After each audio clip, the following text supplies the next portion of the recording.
અષાઢી બીજના દિવસે રથયાત્રા નીકળે છે, જે લગભગ 10 દિવસ સુધી આ ઉત્સવ ચાલે છે. એટલે કે અષાઢ સુદ બીજથી અષાઢ સુદ 11 સુધી આ ઉત્સવનું શું મહત્વ છે, કઈ કથા જોડાયેલી છે, તે વિવિધ કથા આપણે આ વિડીયોમાં સાંભળીશું. જો આપને આ વિડીયો પસંદ આવે તો લાઈક કરજો, શેર કરજો અને આપ આ ચેનલ પહેલી વખત જોઈ રહ્યા છો તો સબસ્ક્રાઈબ કરી લેજો, જેથી આવનાર નવા વિડીયોની માહિતી આપ સુધી તુરંત પહોંચી શકે. ધન્યવાદ મિત્રો. છેલ્લા 500 વર્ષથી ભગવાન જગન્નાથજીની રથયાત્રા કાઢવાની પરંપરા છે. જગન્નાથપુરીમાં વિશ્વ પ્રસિદ્ધ રથયાત્રાની ઉજવણી અષાઢ સુદ બીજના દિવસે ઉજવવામાં આવે છે.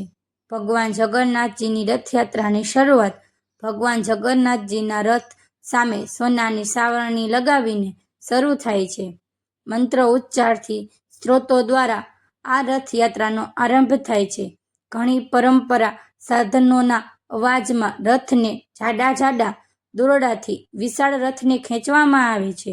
ભક્તો દ્વારા સૌપ્રથમ ભદ્રજીના રથને તાલ ધ્વજમાં શરૂ કરે છે અને બહેન સુભદ્રાજીનો રથ શરૂ થાય છે. અંતે ભગવાન જગન્નાથજીનો રથ ખૂબ જ શ્રદ્ધાપૂર્વક ભક્તો આ રથને ખેંચે છે. માનવામાં આવે છે કે જેઓ રથ સાથે સહકારા કરે છે, રથને દોરડાથી ખેંચે છે અથવા રથના દર્શન પણ કરે છે, તેને મોક્ષની પ્રાપ્તિ થાય છે. આપણા ઋષિ મુનિઓએ આપણા આ શરીરને દેહને રથ કહ્યો છે અને આ રથને ભગવાન શ્રી કૃષ્ણ દ્વારા સંચાલિત કરવામાં આવે. ભગવાન શ્રી કૃષ્ણની ભક્તિ દ્વારા આપણા આ શરીરનો ઉદ્ધાર કરવામાં આવે છે, એવું આડકરીત રીતે આપણે સમજી શકીએ છીએ.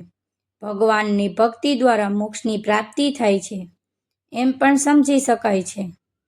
જગન્નાથજીની રથયાત્રા ગુંડેચા મંદિર પહોંચીને પૂરી થાય છે. આ મંદિર છે જ્યાં વિશ્વકર્માજીએ 3 દેવીય મૂર્તિ એટલે કે ભગવાન જગન્નાથજી, સુભદ્રાજી અને બલભદ્રજીની મૂર્તિ બનાવી છે, જેને ગુંદેચા બાંડી પણ કહેવાય છે. અહીં ભગવાન માસીના ઘરમાં સ્વાદિષ્ટ પકવાનના ભોગ આરોગ્ય છે.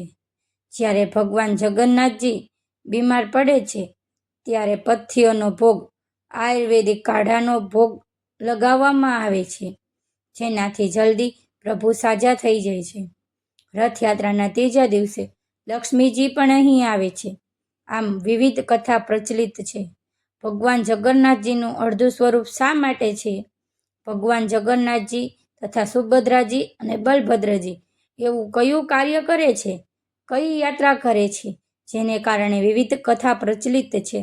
અને આ જગન્નાથજીની યાત્રા વર્ષોથી કાઢીને ઉત્સવ મનાવવામાં આવે છે, જેમાં દેશ વિદેશથી ભક્તો આવે છે અને આ રથયાત્રામાં જોડાય છે. જે ભક્તો રથયાત્રાના દર્શન કરી શકતા નથી, તેઓ ઘરે પણ રથયાત્રાની ઉજવણી કરે છે.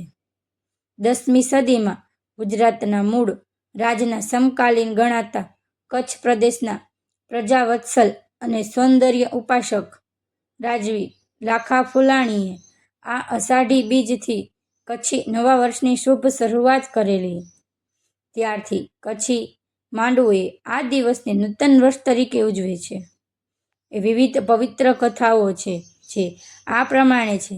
જગન્નાથજીની રથયાત્રા દર વર્ષે અષાઢી બીજના દિવસે નીકળે છે, જે શુક્લ પક્ષની 11ના દિવસે પૂરો થાય છે. આ દરમિયાન પુરીમાં લાખોની સંખ્યામાં લોકો પહોંચે છે. આ મહા આયોજનમાં હિસ્સો બને છે. આ દિવસે ભગવાન શ્રી કૃષ્ણ તેમના મોટા ભાઈ બલરામજી અને બહેન સુભદ્રાજીને રથોમાં બેસાડીને ગુંડીચા મંદિર સુધી લઈ જવામાં આવે છે. ત્રણેય રથોને ભવ્ય રીતે સજાવવામાં આવે છે, જેની તૈયારીઓ મહિના પહેલા જ શરૂ કરી દેવામાં આવે છે.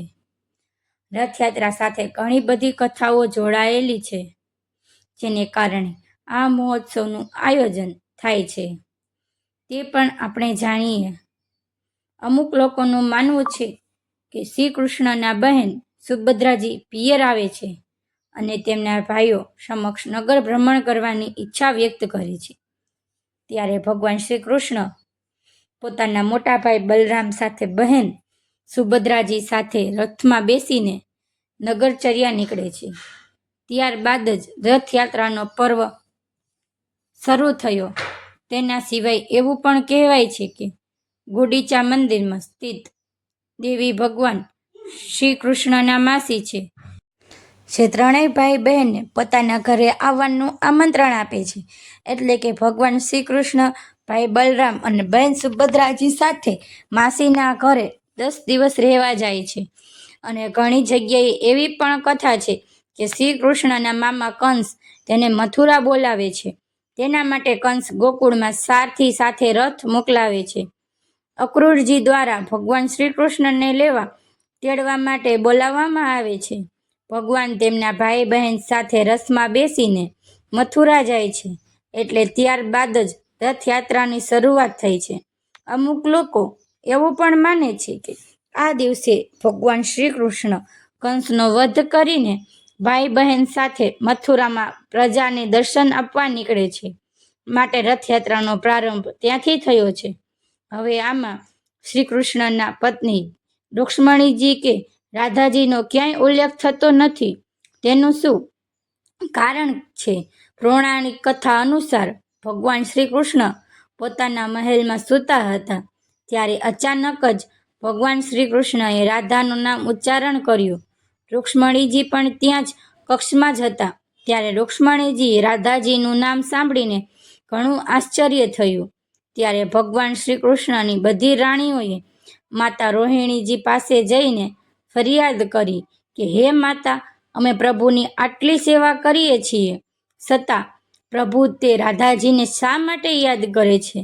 ત્યારે રોહિણીજીએ રાધાજીના સુંદર કથા લીલાનું વર્ણન કરવા માટે કથા સંભળાવવાનું શરૂ કર્યું. પરંતુ શરત મૂકી કે જ્યાં સુધી હું કથા ન પૂર્ણ કરું ત્યાં સુધી કોઈ અંદર આવે નહીં. ત્યારે રાણીઓએ આ શરત માની અને દરવાજા પર શ્રી કૃષ્ણના બહેન સુભદ્રાજીને ઊભા રાખી દીધા. માતા રોહિણીએ રૂક્ષ્મણીજી સહિત અન્ય રાણીઓને શ્રી કૃષ્ણ અને રાધાજીની લીલા કથા સંભળાવવાનું શરૂ કર્યું. ત્યારે સુભદ્રાજીએ જોયું કે બલરામજી અને શ્રી કૃષ્ણ માતાના રૂમમાં સુધી ચાલીને આવી રહ્યા છે. ત્યારે સુભદ્રાજીએ આ બંને ભાઈઓને ત્યાં જ રોક્યા અને ત્યાં જ ઊભા રહેવાની આજ્ઞા પણ આપી. ત્યારે અંદર રૂમમાંથી મહેલમાંથી માતા રોહિણીજીનો સ્વર સંભળાતો હતો. શ્રી કૃષ્ણ અને રાધાજીના લીલા પ્રસંગ સંભળાતો હતો. આ પ્રસંગે સાંભળીને ત્રણેય ભાઈ બહેન સુભદ્રાજી, બલભદ્રજી અને શ્રી કૃષ્ણ એટલા ભાવ વિભોર થઈ ગયા. રાસલીલાનો તો પ્રસંગ સાંભળીને જ્યારે કૃષ્ણ, બલરામજી અને સુભદ્રાજીના શરીર ઓગળવા લાગ્યા, એ જ સમયે દેવર્ષિ નારદજી પણ ત્યાંથી પસાર થતા હતા. ત્યારે નારદજીએ ભગવાનના આ સ્વરૂપના દર્શન કરીને અભિભૂત થયા. નારદજીએ ત્રણેયને પ્રાર્થના કરી કે જેમ મને આપના આ દર્શન થયા તેમ કલયુગના ભક્તોને પણ આપના દર્શન થાય. એ માટે હે પ્રભુ, આપ ફરી આપના આ સ્વરૂપમાં દર્શન આપો. ત્યારે ભગવાને નારદજીને વાત માની લીધી. આ જ કારણે ભગવાન જગન્નાથજીને શ્રી કૃષ્ણ અને રાધાજીનું સ્વરૂપ માનવામાં આવે છે. ભાઈ બલભદ્રજી અને સુભદ્રાની અધૂરી લાકડાની જે મૂર્તિ છે, પ્રતિમા છે, તેની સાથે રથયાત્રાની પરંપરા શરૂ થઈ છે. આ ઉપરાંત એક બીજી કથા પણ છે. શા માટે ભગવાન જગન્નાથજીની મૂર્તિ અધૂરી છે? કહેવાય છે કે માધવ દેશના રાજા ઇન્દ્રદ્યુમ્ન ન હતા. ભગવાન જગન્નાથજીના પરમ ભક્ત હતા. એક દિવસ રાજા જ્યારે નીલાંચલ પર્વત પર ગયા ત્યારે દેવ પ્રતિમાના દર્શન ન થયા. ત્યારે આકાશવાણી થઈ, શીઘ્ર જ ભગવાન જગન્નાથજીની મૂર્તિનું રૂપ ધરતી પર પ્રગટ થશે. આકાશવાણી સાંભળીને રાજાને પ્રસન્નતા થઈ. થોડા દિવસે પછી રાજા જગન્નાથપુરીને સમુદ્ર તટ પર ફરવા નીકળ્યા.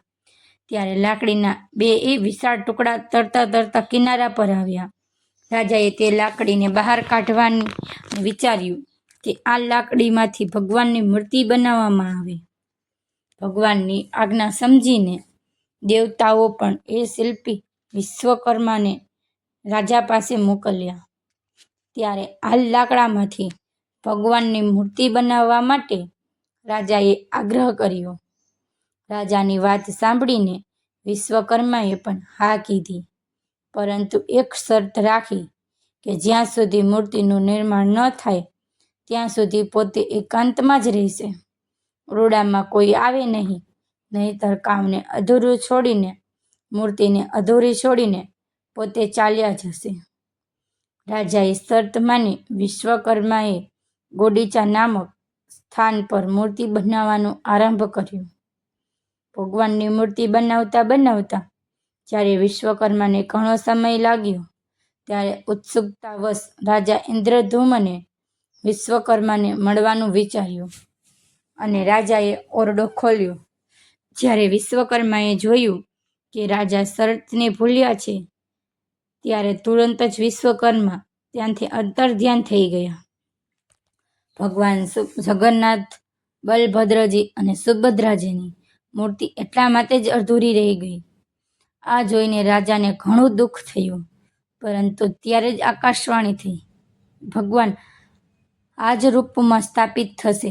જ્યારે રાજા ઇન્દ્રધૂમને વિશાળ મંદિર બનાવીને આ ત્રણેય મૂર્તિને ત્યાં જ સ્થાપિત કરી દીધી. કથા અનુસાર ભગવાન જગન્નાથજી વારંવાર રાજા ઇન્દ્રધૂમને દર્શન આપીને દર વર્ષે એકવાર જન્મભૂમિ એટલે કે ગોડીચા અવશ્ય જશે એવી આજ્ઞા આપી. સ્કંદ પુરાણ અનુસાર રાજા ઇન્દ્રધૂમને અષાઢ શુક્લ પક્ષની દ્વિતીયના દિવસે પ્રભુને તેમની જન્મભૂમિ જવા માટે વ્યવસ્થા કરી. ત્યારથી જ પરંપરા થઈ છે. રથયાત્રાની એક અન્ય મત અનુસાર સુભદ્રાજીને દ્વારિકા દર્શનની ઈચ્છા હતી. ભગવાન શ્રી કૃષ્ણ અને બલરામજી પણ અલગ અલગ રથમાં બેઠા. સુભદ્રાજી નગરયાત્રાની સ્મૃતિમાં પણ આ રથયાત્રાનું આયોજન કરવામાં આવે છે. આમ આ રથયાત્રાનો ઘણો મહિમા છે. તો મિત્રો, આપણે સાંભળી ભગવાન જગન્નાથજી, સુભદ્રાજી અને બલભદ્રજી સંબંધિત વિવિધ કથાઓ જે રથયાત્રા સાથે જોડાયેલી છે. અષાઢી બીજના તહેવાર નિમિત્તે આ કથા સાંભળીને આપણે સૌ પાવન થયા અને પ્રભુ પ્રત્યે જે શ્રદ્ધા પ્રગટ છે હૃદય મનમાં, તેનાથી મન, હૃદય અને આપણું શરીર પવિત્ર થાય છે. શરીર એ જે રથ છે જેમાં આપણે ભગવાનને બિરાજમાન કરવામાં આવે છે. મન, બુદ્ધિ, વાણી સર્વ પ્રકારે. અને એટલા માટે જ કહેવાય છે કે આ રથ એટલે કે શરીર રૂપી રથમાં જો પ્રભુને બિરાજમાન કરવામાં આવે તો મુક્તિના દ્વાર અવશ્ય ખુલે છે. તેવા ભક્તો માટે મિત્રો, મને આશા છે કે આપને આ વિડીયો જરૂર પસંદ